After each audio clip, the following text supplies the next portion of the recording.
राम राम साथियों, स्वागत है आप सभी का श्री रामचरितमानस अर्थ समूह के अंतर्गत। आज हम बालकांड के 37वें दोहे में प्रवेश करने जा रहे हैं।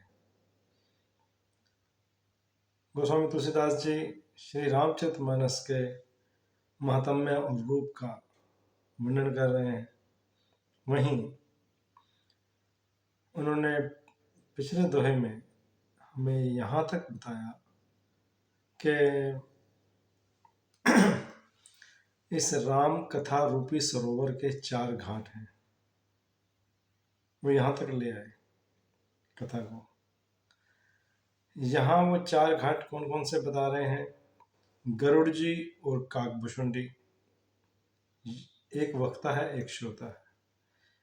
शिव जी और माँ पार्वती, याज्ञवल्क्य जी और भारद्वाज मुनि, और गोस्वामी तुलसीदास जी और संत जन, और उसके बाद हम सब उनके अनुयायी, आगे उनके पदचिन्हों पर चलने वाले, उसी रामचरितमानस का अनुसरण करने वाले। तो ये 4 घाट अब आज वो प्रकृति के बिल्कुल करीब ले जाएंगे गोस्वामी तुलसीदास जी। उस सरोवर के आसपास की जो रचना है उसका वर्णन बताएंगे, साथ साथ आपको प्रकृति, सुंदर एक ब्यूटीफुल नेचर का, सुंदर प्रकृति का दर्शन कराएंगे। ये काफी लंबा प्रसंग चलेगा। इस दोहे जो है, ये दोहा हम आज पढ़ेंगे, इसमें ये पूरा नहीं होने वाला, अभी आगे भी बढ़ता रहेगा, आगे क्रम यही चलना है।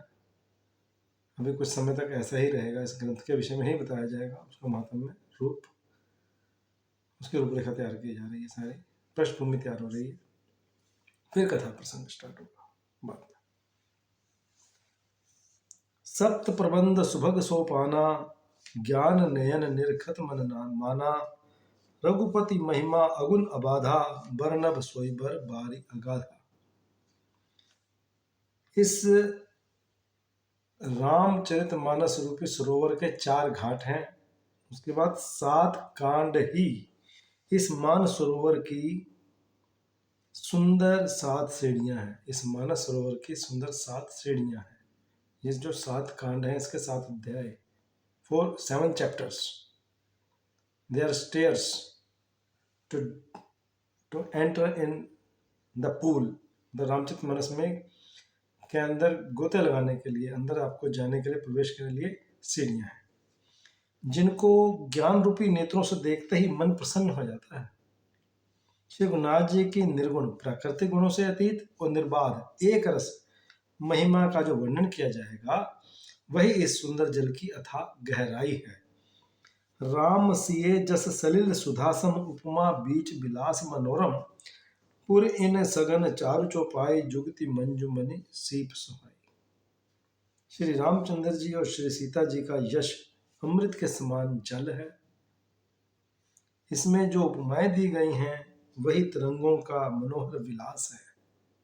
सुंदर सुपाइयां ही इसमें घनी फैली हुई कमलिनियां हैं, और कविता की युक्तियां सुंदर मोती उत्पन्न करने वाली सुहावनी सीपियां हैं।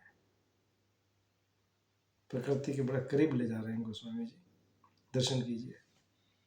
छंद सोरठा सुंदर दोहा, सोई बहुरंग कमल कुल सोहा, अर्थ नूप सुभाव सुभासा, सोई पराग मकरंद सुभासा। जो सुंदर छंद, सोरठे और दोहे हैं इस रामचरितमानस में, वही इसमें बहुरंगे कमलों के समूह सुशोभित हो रहे हैं। अनुपम अर्थ, ऊंचे भाव और सुंदर भाषा ही पराग, मकरंद और सुगंध है। सुकृत पुंज मंजुल अलिमाला,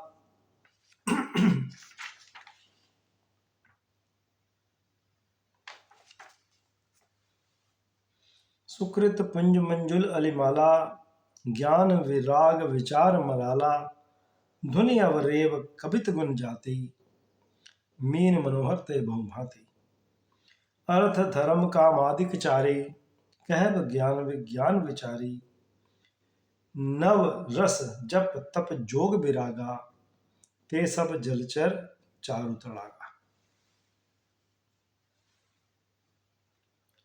सत्कर्मों के पुंज भोरों की सुंदर पंक्तियां हैं, ज्ञान और वैराग्य हंस हैं, कविता की ध्वनि वक्रोक्ति गुण और जाति ही अनेकों प्रकार की मनोहर मछलियां हैं। ये सारा श्री रामचरितमानस के वो सरोवर के विषय में बताया जा रहा है कि रामचरितमानस है क्या, उसके साथ क्या क्या है। उसमें 7 सीढ़ियां हैं जो कि 7 कांड हैं। इस तरह से धीरे धीरे आपको सारा चारों तरफ की फैली हरियाली, बीच के खिले हुए कमल के फूल, उनकी तरंगें, वहाँ पर चारों ओर जो पेड़ पौधे और जो बाग बगीचियाँ हैं उनके ऊपर चल, उन बगीचियों का उसमें खिले हुए फूलों के रस को लेने के लिए भंवरे, ये सारे आपको प्रकृति के बिल्कुल बड़े करीब ले जाएंगे। मगर गहराई ये है कि ये रामचरितमानस की बात हो रही है, प्रकृति की बात नहीं हो रही है। मगर सुंदरता वही उससे बढ़कर ही है। जो इस परमात्मा ने जो सुंदरता बनाई है प्रकृति की, वो प्रकृति की सुंदरता तो अपनी जगह कायम है ही, मगर इस रामचरितमानस में भी सब कुछ समावेश हो गया है, उसका समाहित हो गई है वो जानकारी तुलसीदास जी हमें दे रहे हैं। तभी तो भगवान शिव ने इसको साक्षी दी, इसके ऊपर सिग्नेचर किया कि हाँ ये ठीक है, कोई टाल नहीं सकता है इसको, कोई अदरवाइज नहीं बोल सकता इसे।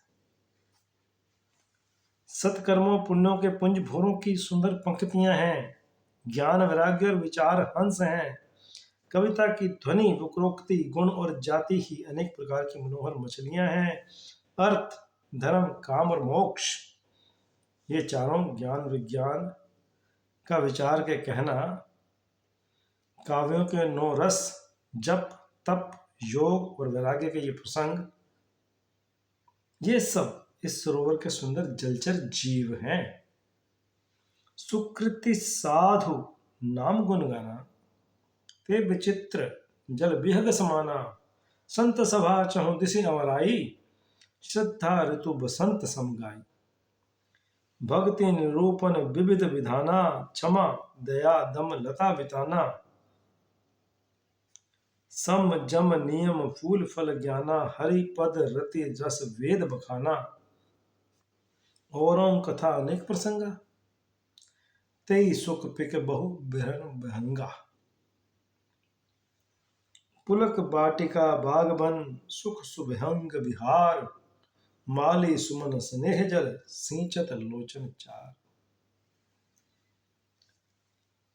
नाना प्रकार के भक्ति का निरूपण और क्षमा, दया तथा दम लताओं के मंडप हैं।